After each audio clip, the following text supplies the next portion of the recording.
12월 3일 목요일 새벽 기도회를 시작하겠습니다. 찬송가 357장 주 믿는 사람 일어나 찬양하시면서 주님 앞으로 나아가겠습니다.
오늘 우리에게 주시는 하나님의 말씀은 다니엘 8장 1절에서 14절까지의 말씀입니다. 다니엘 8장 1절에서 14절까지의 말씀, 제가 가진 성경 구약 성경 1246쪽에 있습니다. 생명의 삶은 40쪽을 참고하시면 되겠습니다. 다니엘 8장 1절에서 14절까지의 말씀입니다. 나 다니엘에게 처음에 나타난 환상 후 벨사살 왕 제3년에 다시 한 환상이 나타나니라. 내가 환상을 보았는데 내가 그것을 볼 때에 내 몸은 엘람 지방 수산성에 있었고 내가 환상을 보기는 을레강 변에서이니라. 내가 눈을 들어 본즉 강가에 두 뿔 가진 순 양이 섰는데 그 두 뿔이 다 길었으며 그중 한 뿔은 다른 뿔보다 길었고 그 긴 것은 나중에 난 것이더라. 내가 본즉 그 순양이 서쪽과 북쪽과 남쪽을 향하여 받으나 그것을 당할 짐승이 하나도 없고 그 손에서 구할 자가 없으므로 그것이 원하는 대로 행하고 강하여졌더라. 내가 생각한 때에 한 순염소가 서쪽에서부터 와서 온 지면에 두루 다니되 땅에 닿지 아니하며 그 염소의 두 눈 사이에는 현저한 뿔이 있더라. 그것이 두 뿔 가진 순양 곧 내가 본 바 강가에 섰던 양에게로 나아가되 분노한 힘으로 그것에게로 달려가더니 내가 본즉 그것이 순양에게로 가까이 나아가서는 더욱 성내어 그 순양을 쳐서 그 두 뿔을 꺾으나 순양에게는 그것을 대적할 힘이 없으므로 그것이 순양을 땅에 엎드러뜨리고 짓밟았으나 순양을 그 손에서 벗어나게 할 자가 없었더라. 숫 염소가 스스로 심히 강대하여 가더니 강성할 때에 그 큰 뿔이 꺾이고 그 대신에 현저한 뿔 넷이 하늘 사방을 향하여 났더라. 그중 한 뿔에서 또 작은 뿔 하나가 나서 남쪽과 동쪽과 또 영화로운 땅을 향하여 심히 커지더니 그것이 하늘 군대에 미칠 만큼 커져서 그 군대와 별들 중에 몇을 땅에 떨어뜨리고 그것들을 짓밟고 또 스스로 높아져서 군대의 주제를 대적하며 그에게 매일 드리는 제사를 없애버렸고 그의 성소를 헐었으며 그의 악으로 말미암아 백성이 매일 드리는 제사가 넘긴 바 되었고 그것이 또 진리를 땅에 던지며 자의로 행하여 형통하였더라. 내가 들은즉 한 거룩한 이가 말하더니 다른 거룩한 이가 그 말하는 이에게 묻되 환상에 나타난 바 매일 드리는 제사와 망하게 하는 죄악에 대한 일과 성소와 백성이 내준 바 되며 짓밟힐 일이 어느 때까지 이를꼬 하매 그가 내게 이르되 2300 주야까지니 그때의 성소가 정결하게 되리라 하였느니라. 아멘. 사랑하고 축복합니다. 하나님께서 오늘도 저희들을 깨워주셨습니다. 우리들을 깨워주신 이유는 오늘 우리가 살아가야 할 이유가 있기 때문 아니겠어요? 그래서 주님이 저희들에게 말씀하십니다. 내가 너를 사랑한다. 내가 너를 축복한다. 내가 너에게 정말로 하고 싶은 이야기가 있다. 이 이야기를 잘 경청하고 잘 따라올 수만 있다면 오늘 내가 너에게 복을 주리라. 그런데 정말 현실은 그렇지 않죠. 때로는 고통 가운데 우리가 허덕이고 있는 우리들의 모습을 바라보게 됩니다. 하지만 그때 고통을 보지 마시고 고통을 주관하시고 그 고통 가운데서도 역사하시는 하나님의 얼굴을 바라볼 수 있는 우리 제일가족들 되어지기 바랍니다. 다니엘서의 말씀 전체를 좀 생각해 본다면 1장부터 6장까지의 말씀은 그렇게 어렵지가 않았어요. 물론 그 말씀을 듣고 우리가 신앙을 결단하면서 살아가는 것은 쉽지 않습니다. 7장부터 12장까지의 내용은 다니엘이 보았던 환상인데요. 이 환상에 대한 내용이 그렇게 우리의 피부에 와닿지가 않습니다. 그러나 이 말씀을 우리가 읽어야 하는 이유 중에 하나는 바로 여기 하나님의 뜻과 섭리가 담겨져 있기 때문입니다. 여러분, 다니엘이 보았던 환상의 결론적인 내용은 무엇입니까? 세상의 나라는 유한하다는 거예요. 그 권력이 영원할 것 같지만 그렇지 않아요. 끝이 있습니다. 또 다른 나라가 나타나서 그 나라를 패망시키고 또 강성한 가운데 나아가지만 그 나라도 언젠가 다시 사라지게 되고 새로운 나라가 등장하고 유한한 세상의 나라. 그러나 하나님의 나라는 어떻습니까? 하나님의 나라는 영원합니다. 다니엘서가 바로 그 영원하신 하나님의 나라와 통치권에 대한 말씀을 우리들에게 다시 한번 강조해주고 있고 우리는 늘 언제나 하나님의 나라 가운데 살아갈 수 있는 주님의 백성이 되었다고 하는 것을 선포해주는 가운데 있습니다. 이제 다니엘이 보았던 두 번째 환상 속으로 좀 같이 들어가 보도록 하겠습니다. 오늘은 두 번째 환상의 내용이고요. 내일은 그 내용에 대한 해석을 좀 함께 나누도록 할 텐데 조금 분리해서 보도록 하겠습니다. 다니엘서 8장 1절부터 14절까지의 말씀은 세 부분으로 좀 나눌 수 있어요. 1절부터 8절은 순양과 순염소에 대한 환상이고요. 또 9절부터 12절까지의 말씀은 작은 뿔의 환상입니다. 그리고 13절부터 14절까지의 말씀은 2300 주야 후에 이루어질 성소의 정결입니다. 자, 그러면 1절부터 8절부터 좀 한번 나눠볼까요? 1절과 2절의 말씀 제가 읽어드릴게요. 나 다니엘에게 처음에 나타난 환상 후 벨사살 왕 제3년에 다시 한 환상이 나타나니라. 내가 환상을 보았는데 내가 그것을 볼 때에 내 몸은 엘람 지방 수산성에 있었고 내가 환상을 보기는 을레 강변에 서니라. 그러면서 이제 환상에 대한 내용을 다니엘서에서 기록하고 있어요. 처음에는요, 두 뿔 가진 순양이 나옵니다. 두 뿔 가진 순양이 나오는데 뿔의 길이가 달라요. 한쪽은 짧고 한쪽은 깁니다. 그런데 이 순양이 서쪽과 북쪽과 남쪽을 향하여 이리저리 강력한 힘을 발하기 시작합니다. 들이받기 시작해요. 어떤 짐승도 대적할 수가 없고 모두 피하게 됩니다. 그러면서 더욱더 강성해지는 이 순양의 모습을 볼 수가 있어요. 이 순양이 뜻하고 있는 바가 무엇인지, 그리고 이 작은 뿔과 긴 뿔이 나타내고 있는 바는 무엇인지는 내일 나누도록 하겠습니다. 그러면서 이제 5절에 순염소가 등장을 해요. 순염소. 내가 생각할 때 한 염소가 서쪽에서부터 와서 온 지면에 두루 다니되 땅에 닿지 아니하며 그 염소의 두 눈 사이에는 현저한 뿔이 있더라. 현저한 뿔이라고 하는 것은 무엇과도 비교할 수 없이 큰 뿔이라고 하는 뜻이겠죠. 양은 뿔이 있었는데 한쪽은 길고 한쪽이 짧았어요. 그런데 그 다음에 나타나는 염소는요, 두 눈 사이에 뿔이 현저하게 길게 나타났다. 그리고 이 순염소가 이 순양을, 두 뿔을 가졌던 순양을 공격하기 시작합니다. 짓밟기 시작합니다. 그리고 이 순양을 완전히 없애버립니다.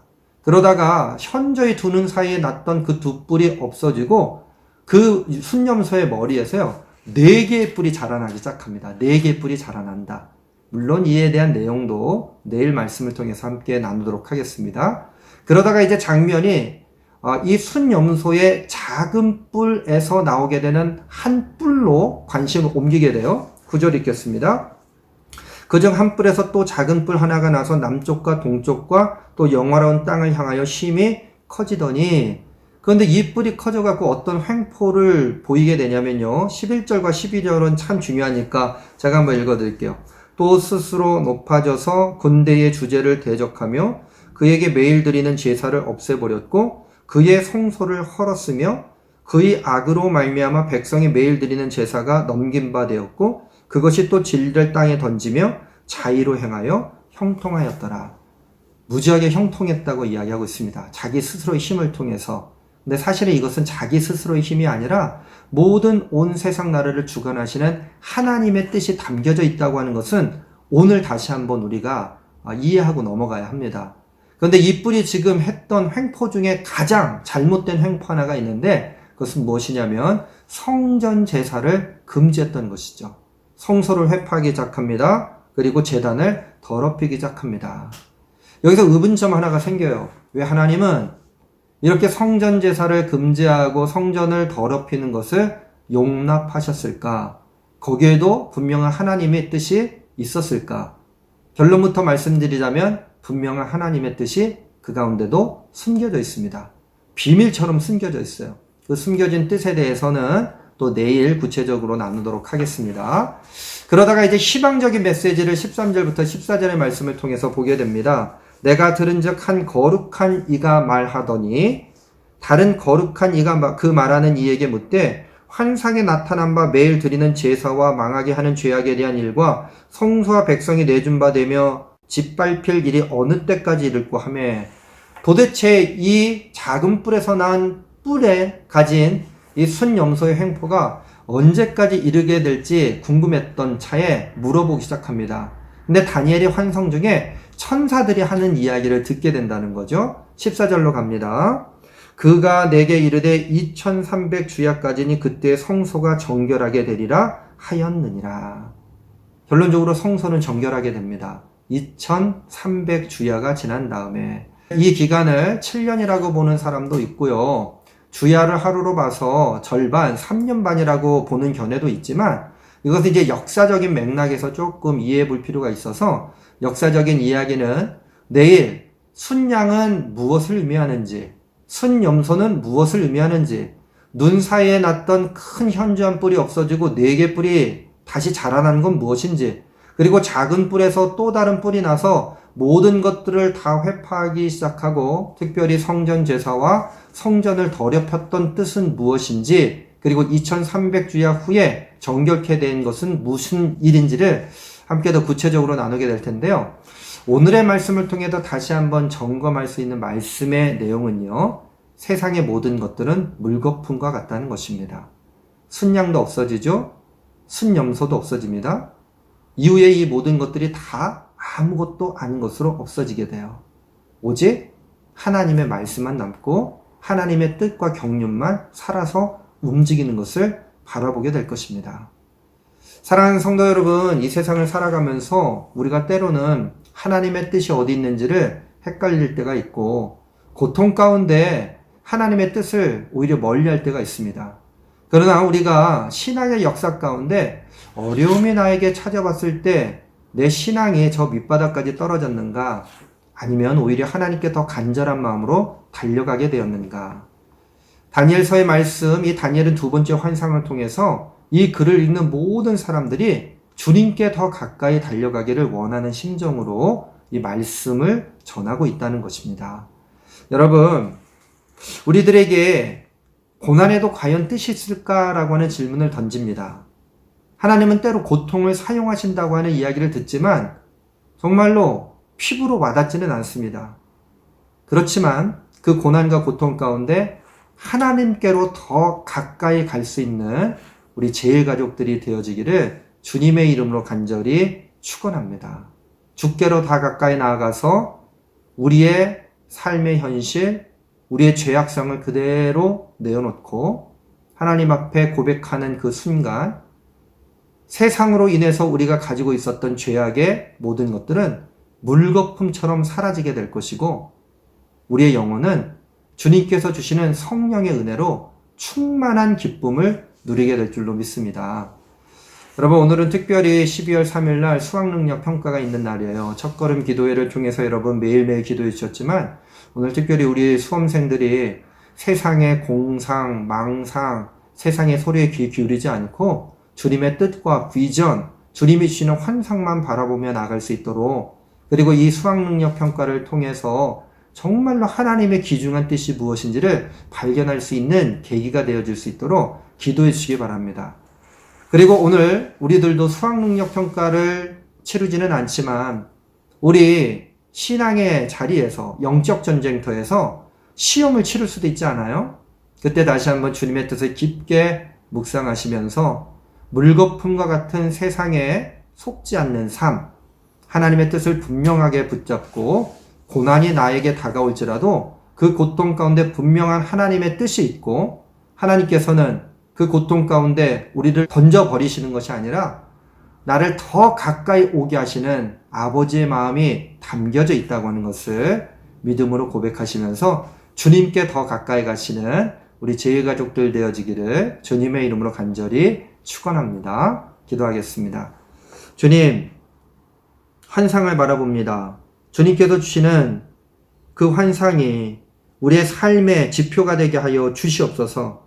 세상을 살아가다가 때로는 잘못된 몽상과 공상과 여러 가지 쓸데없는 상상 가운데 빠질 때가 있습니다. 그 모든 것들은 이제 다 주님의 손에 맡겨내게 하여 주시고 예수 그리스도를 믿고 예수님께서 전달해 주신 그 생명길 가는 가운데 주님께서 주셨던 비전의 신을 신고 나갈 수 있는 우리 모든 제일가족들이 되게 하여 주시옵소서. 오늘은 특별히 수학능력 평가가 있습니다. 수험생들 위해 은혜를 더하여 주시고 또 취업을 준비하고 있는 우리 모든 청년들과 학생들 위에도 주님께서 꼭 가야 하는 그 비전의 길을 보여 주시옵소서. 그리고 순종의 열매를 맺을 수 있는 우리 모두들이 되게 하여 주시옵소서. 우리가 신앙생활하면서 누리게 되는 은혜뿐만 아니라 고통의 문제도 있습니다. 그 고통이 다가올 때 하나님을 멀리하는 인생들이 아니라 하나님께 더욱더 가까이 갈 수 있는 주님의 백성들 되게 하여 주시고 오늘도 영적 전쟁에서 승리하게 하여 주시옵소서. 우리들과 늘 동행해 주시는 우리 구주 예수 그리스도의 이름으로 기도합니다. 아멘. 이 세상의 주권자는 하나님이십니다. 하나님의 뜻과 섭리를 우리가 다 100% 알지 못한다고 하더라도 오늘 주님의 말씀이 우리들에게 전달되어졌을 때에 순종으로 나아가십시오. 고난이 찾아왔을 때에 주님을 멀리하는 것이 아니라 주님께 더 가까이 나아가 주님의 뜻을 들여다볼 수 있도록 몸부림친다면 오늘 주님께서는 우리들을 은혜롭고 복된 길로 인도해 줄 줄로 믿습니다. 그 믿음의 고백을 하나님 앞에 드리면서 조용히 기도하도록 하겠습니다.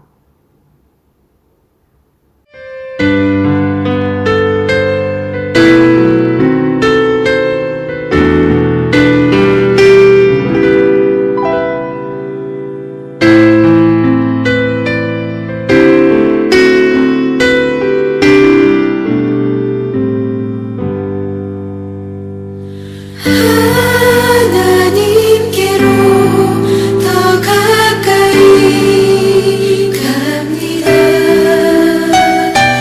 고통 가운데 계신 주님, 변함없는 주님의 크신 사랑, 영원히 주님만을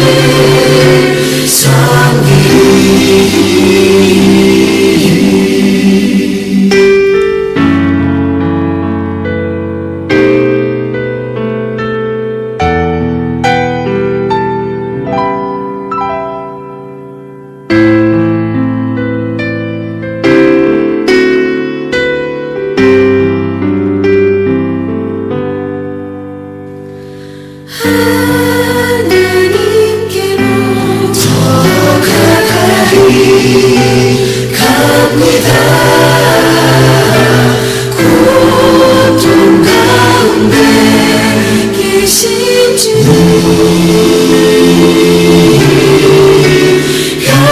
변함없는 주님의 크신 사랑, 영원히 주님만을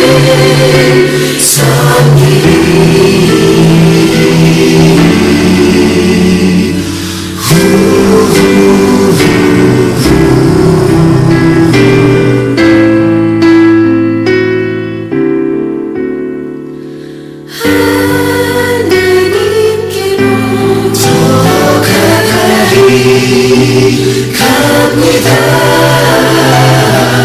고통 가운데 계신 주님, 변함없는 주님의 크신 사랑, 영원히 주님만을 섬기리.